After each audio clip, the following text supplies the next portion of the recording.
mi ejercicio profesional, bueno, he tenido amplias satisfacciones en las labores en que me desempeño. El derecho es apasionante, me gustan todas las materias, pero la materia penal creo que me inclino más hacia esa materia.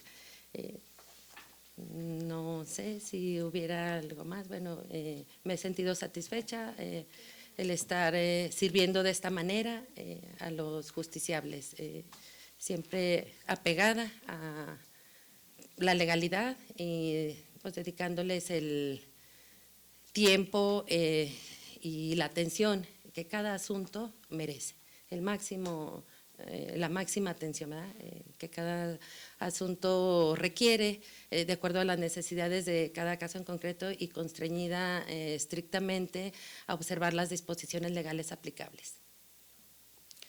Bueno, ahora pasaremos a una ronda de preguntas que pueden ser, el tiempo puede ser hasta 30 minutos o puede ser menos, dependiendo de lo que la comisión dictamine. Y iniciaré yo preguntándole, licenciada, ¿por qué aspira a ser magistrada? ¿Y qué importancia le da usted a poder juzgar con perspectiva de género? Porque, como usted sabe, el poder juzgar con perspectiva de género nos abre otra ventana para conocer no solo del tipo penal en el caso, sino también puedes juzgar qué estuvo dentro de ese caso en particular en el que debemos de también tomar en cuenta la perspectiva de género. Claro. Bien, bueno, empezaré con la primera pregunta del por qué aspiro a ser magistrada. Bueno, la aspiración es porque, como les comentaba hace un momento, me gusta mi profesión, me gusta servir, me gusta lo que hago, mi trabajo. He sentido muchas satisfacciones, creo que es una labor muy noble y bueno, me gustaría seguir participando, desempeñándome en esta función jurisdiccional y bueno, ya ahora en este otro ámbito, esto es en una segunda instancia. Evidentemente, todos los juzgadores estamos obligados a juzgar con perspectiva de género. Muy importante lo que usted señala. Efectivamente, no nada más es en la materia penal, en todas las materias y cuando se advierta que hay un desequilibrio de poder, un abuso de poder en donde exista una relación una parte vulnerable donde se advierta el abuso de una persona a otra en cualquier aspecto, en cualquier materia, en cualquier asunto, por supuesto que estamos obligados a juzgar con perspectiva de género. Eso da la posibilidad de que creo yo, de que se resuelva con mayor justicia. Con mayor justicia porque hay ocasiones en que existe esa parte tan vulnerable en un litigio, en una controversia, en que pues precisamente por esa vulnerabilidad a veces no hay tanta posibilidad de ejercer su derecho debidamente, de defenderse incluso. Y yo creo que son circunstancias muy importantes, aspectos muy relevantes que el juzgador debe de advertir y debe de actuar precisamente juzgando con esa perspectiva para que en realidad bueno, sea una sentencia justa. Muy bien, paso el uso del micrófono al diputado Raúl Ulloa. Muchas gracias. Bienvenida, licenciada Rebeca. Muchas gracias, muy amable. Bueno, yo le quiero hacer dos preguntas. La primera de ellas, Escuché que su experiencia que ha tenido es en materia penal. Así es. Y yo quiero referirme concretamente en su mayoría a un tema muy importante para el caso de Zacatecas, que es la impunidad. Según algunos estudios y análisis, solamente el 2% de las denuncias llegan a buen término. Muchas personas no denuncian y las que denuncian solamente el 2% se llega a buen término, se llega a una buena sentencia. En ese sentido, el papel del juzgador en la parte que le corresponde, ¿qué puede hacer para combatir este problema de impunidad? Y que la gente quede tranquila, contenta de que los delincuentes no van a salir impunemente o van a andar por ahí nuevamente en las calles, sino que tengan que pagar su responsabilidad. Esa es una pregunta. Y otra un poco más general, ¿considera usted que un juzgador debe tener también una conducta intachable en su vida personal? ¿Y por qué? Serían esas dos preguntas. Bien, gracias.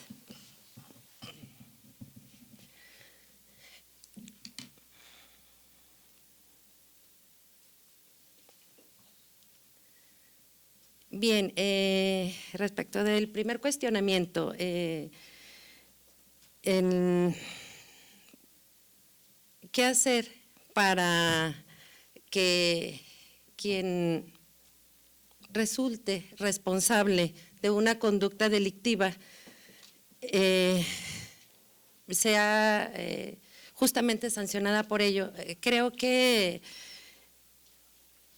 en las denuncias, ya interpuesta una denuncia, bueno, ya hay, creo que ventaja o adelanto, porque efectivamente muchos hechos delictivos no se denuncian y sobre todo cuando se trata de delitos de alto impacto, creo yo, que en muchas ocasiones obedece al temor de los afectados de denunciar y de que luego puedan sufrir pues un daño ellos en su integridad o ellos personalmente o sus familias.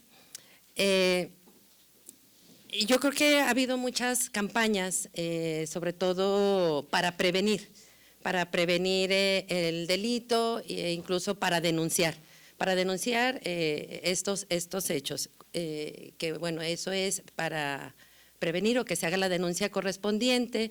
A nosotros como juzgadores, bueno, ya nos toca la siguiente parte, que sería cuando ya se somete una cuestión a consideración del juzgador. Evidentemente el juzgador es imparcial. El juzgador va a velar porque se respeten las reglas del procedimiento. Y desde luego que va a estar vigilante, ¿verdad?, de ello.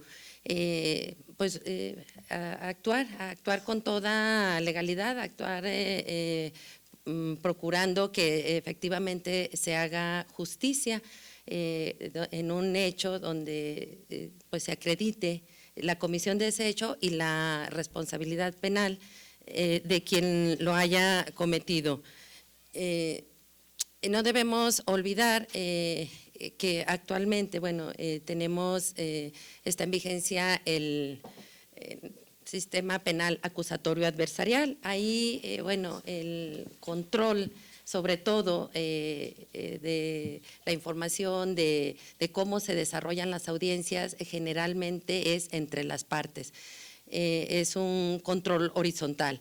Entonces, bueno, el juez evidentemente es el director, quien rige, quien lleva a la audiencia, quien controla, pero que se observe los procedimientos adecuados y que pues el proceso se lleve por todas sus causas legales en los términos previstos para ello, de acuerdo a las disposiciones legales aplicables.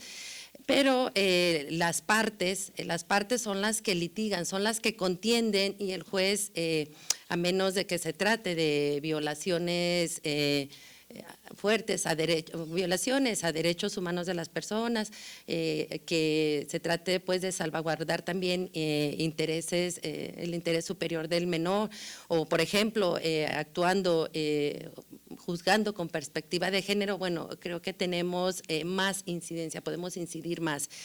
Pero en sí el trabajo lo deben de realizar la parte acusadora y el defensor ahora sí que del imputado, sea en una etapa preliminar o acusado ya cuando está en la etapa preparatoria del juicio. Ello no quiere decir que el juez va a estar como simple espectador.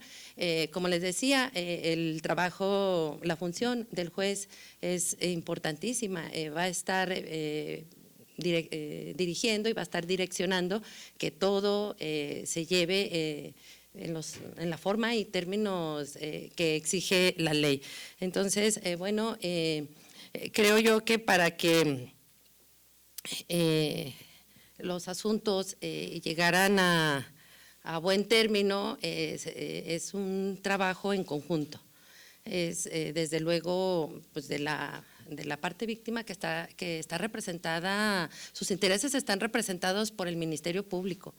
Pero igual la víctima tiene derecho de designar un asesor jurídico de su elección, si así lo considera, y si no, el juez, a fin de garantizar este derecho, bueno, le designa uno, si es el deseo de ella, para que además del Ministerio Público esté representándola a la víctima en todo el procedimiento penal y la víctima tenga la intervención plena en todo el procedimiento, de estar participando activamente, ya sea por sí o por conducto de su asesor jurídico, asesor victimal, y bueno, además están siendo sus intereses representados también por el órgano investigador, el órgano acusador, que es la Fiscalía o el Ministerio Público.